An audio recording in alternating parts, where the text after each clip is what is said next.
Hello students, welcome to my YouTube channel PK royal education.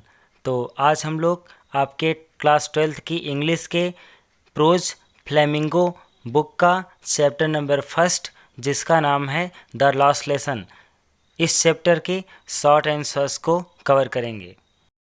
तो students, इस तरह से चलिए आपके क्वेश्चन नंबर 1 पे चलते हैं, जो कि कुछ इस प्रकार है। What was the bulletin board, यानी बुलेटिन बोर्ड क्या था, यानी सूचना पट्ट क्या था। हाउ वाज इट इम्पॉर्टेंट, और यह महत्वपूर्ण कैसे था।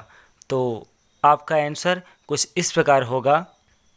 Bulletin board was a source of information, यानी बुलेटिन बोर्ड यानी जो सूचना पट्ट था, वाज अ सोर्स एक स्रोत था, ऑफ इंफॉर्मेशन सूचना का। As for the last 2 years all bad news came from it, जैसा कि पिछले 2 सालों से ऑल बैड न्यूज़ सभी के सभी जो बुरे समाचार थे, केम फ्रॉम इट इसी सूचना पट्ट से आए थे। फॉर एग्जाम्पल, जैसे कि द लॉस्ट बैटल्स हारे हुए युद्धों की सूचना, द ड्राफ्ट यानी सेना में भर्ती होने से संबंधित सूचना, and the orders of the commanding officers और अधिकारियों के आदेशों से संबंधित सूचना। तो इस तरह से कह सकते हैं कि जो बुलेटिन बोर्ड था, जो सूचना पट्ट था, वह सूचनाओं का एक स्रोत था। जैसा कि पिछले 2 सालों से सभी के सभी बुरे समाचार इसी सूचना पट्ट से आए थे। जैसे कि उदाहरण के रूप में हारे हुए युद्धों की सूचना, सेना में भर्ती होने से संबंधित सूचना और अधिकारियों के आदेश से संबंधित सूचनाएं। तो स्टूडेंट्स, अब आपके क्वेश्चन नंबर 2 पे चलते हैं। What did M Hamel say when Franz reached to the school, यानी जब फ्रांज स्कूल पहुंचा तो एम हैमेल क्या कहते हैं। तो आपका आंसर कुछ इस प्रकार होगा। When Franz reached to the school, यानी जब फ्रांज स्कूल पहुंचा, दैट डे उस दिन, he was expecting a scolding from M Hamel, तो वह एम हैमेल से डांट खाने की आशा कर रहा था। बट ही स्पोक काइंडली, लेकिन वह दयालुतापूर्वक बोले, and asked him to go his place quickly, और उससे उसके स्थान पर शीघ्रता से जाने के लिए कहा। तो आपका आंसर कुछ इस तरह से होगा। जब फ्रांज उस दिन स्कूल पहुंचा, तब वह एम हैमेल से एक डांट खाने की आशा कर रहा था, लेकिन जो एम हैमेल थे वह उससे दयालुतापूर्वक पेश आते हैं, दयालुतापूर्वक बोलते हैं और उससे उसके स्थान पर बैठ जाने के लिए कहते हैं। चलिए अब आपके क्वेश्चन नंबर 3 पे चलते हैं। What did M Hamel speak first in the class that day about the last lesson, यानी जो एम हैमेल होते हैं वह उस कक्षा में लास्ट लेसन के बारे में सबसे पहले क्या कहते हैं। तो आपका आंसर कुछ इस प्रकार होगा। दैट डे यानी उस दिन, एम हैमेल जो एम हैमेल होते हैं, जो अध्यापक एम हैमेल होते हैं, टोल्ड द पीपल वह लोगों से कहते हैं, इन हिज क्लास अपनी कक्षा में, दैट की French was the most beautiful कि जो फ्रेंच भाषा है वह सबसे सुंदर है, द क्लियरेस्ट और सबसे स्पष्ट भाषा है, and the most logical language in the world और पूरे के पूरे विश्व में यह सबसे अधिक तर्कपूर्ण भाषा है। ही एडवाइस्ड और वह सलाह देते हैं, टू गॉड इट इसकी रक्षा करने की, एंड नेवर फॉरगेट इट और इसे कभी न भूलने की। तो आप ये कह सकते हैं कि उस दिन जो एम हैमेल थे वह लोगों से कक्षा में कहते हैं कि जो फ्रेंच है वह पूरे संसार की सबसे सुंदर, सबसे स्पष्ट और सबसे अत्यधिक तर्कपूर्ण भाषा है। वह इस भाषा की रक्षा करने की और इसे कभी न भूलने की सलाह देते हैं। और इस तरह से आपका क्वेश्चन नंबर 4 कुछ इस प्रकार है। What did Franz think after hearing about the last lesson, यानी जो फ्रांज होता है वह अपने अंतिम पाठ के बारे में सुनकर क्या सोचता है। तो आपका आंसर कुछ इस प्रकार है। When Franz knew that M Hamel was teaching his last lesson, यानी जब फ्रांज को पता चला कि जो एम हैमिल हैं वह अपना अंतिम पाठ पढ़ा रहे हैं, ही वॉज वेरी सॉरी, तो वह बहुत दुखी हुआ, for ignoring to learn his native language, अपने राष्ट्रभाषा को न सीख पाने के लिए। दस इस प्रकार ही फेल्ट, वह महसूस करता है, और स्ट्रेंज फैसिनेशन, एक विचित्र आकर्षण, फॉर हिज नेटिव लैंग्वेज, अपनी राष्ट्रभाषा के लिए। तो ये कहा जा सकता है कि जो फ्रांज होता है, जब उसे पता चलता है कि एम हैमिल जो उसके अध्यापक हैं वह अपना अंतिम पाठ पढ़ा रहे हैं, तो वह अपनी राष्ट्रभाषा को न सीख पाने के लिए बहुत दुखी होता है, और वह अपनी राष्ट्रभाषा के लिए एक विचित्र आकर्षण का अनुभव करता है। तो इस तरह से स्टूडेंट्स आपका एक क्वेश्चन नंबर 4 कंप्लीट हुआ। अब चलिए आपके क्वेश्चन नंबर 5 पे चलते हैं। Did Franz recite the participles how, यानी क्या फ्रांज ने पार्टिसिपल्स को याद किया था, तैयार किया था, हाउ कैसे। तो आपका क्वेश्चन का आंसर कुछ इस प्रकार होगा, Franz did not recite the participles due to his carelessness, यानी जो फ्रांज होता है वह अपनी लापरवाही के कारण पार्टिसिपल्स को रिसाइट नहीं कर पाता, याद नहीं कर पाता।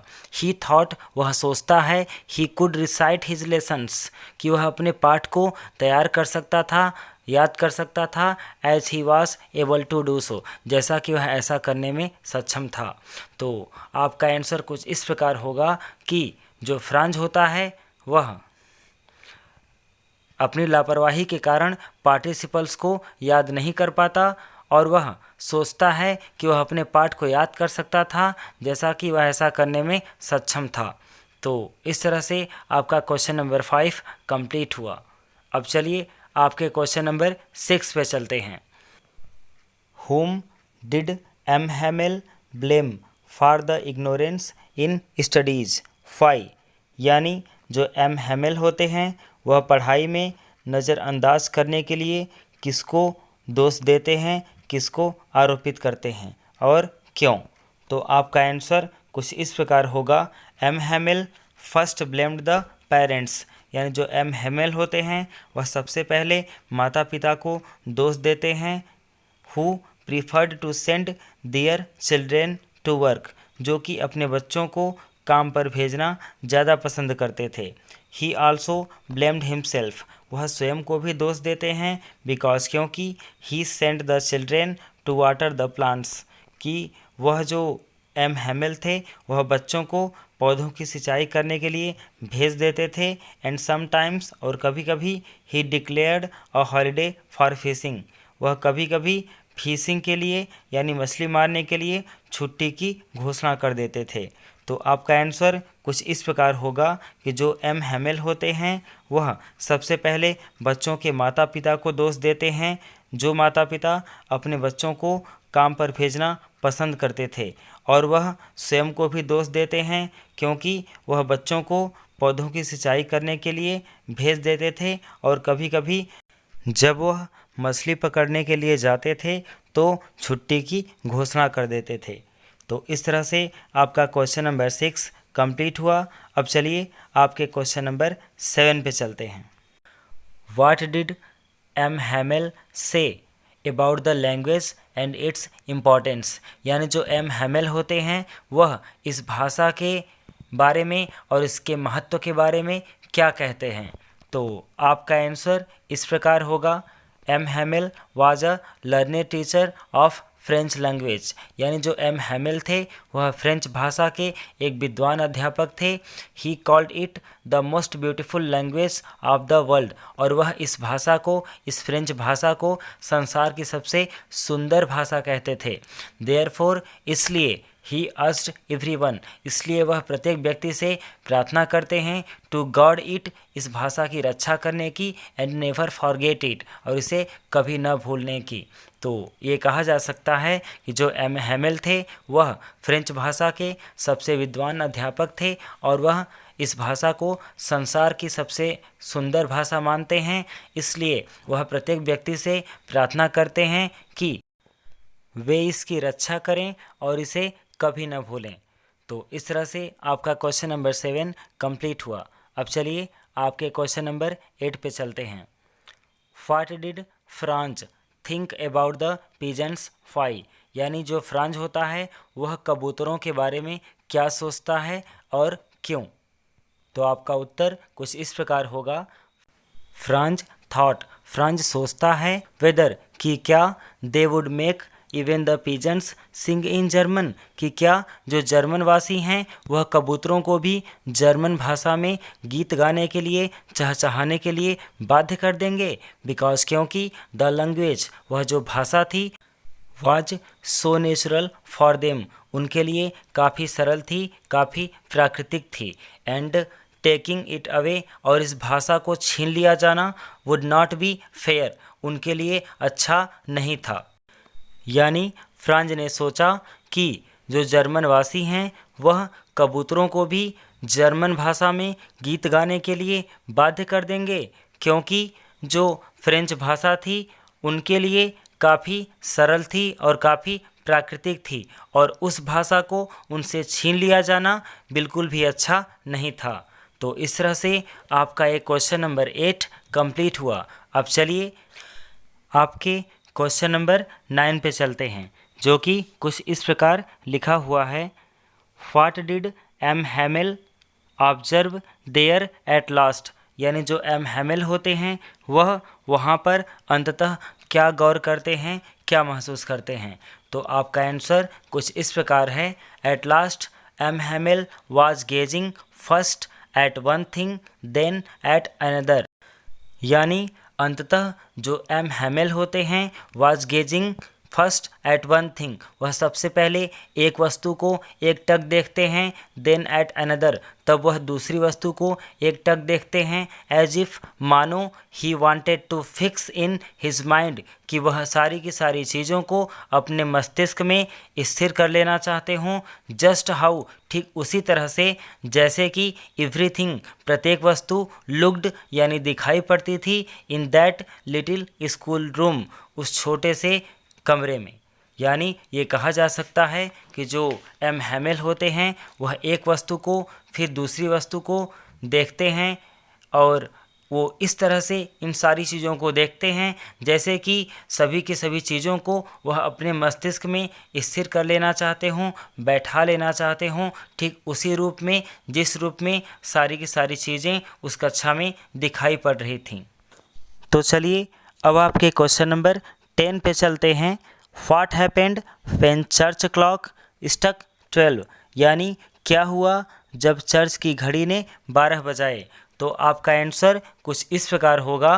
When the church clock struck 12, यानी जब चर्च की घड़ी ने 12 बजाए, the Prussian army came to take over, तो जो प्रशियन आर्मी थी, जो प्रशियन सेना थी, वह कब्जा करने के लिए आ गई।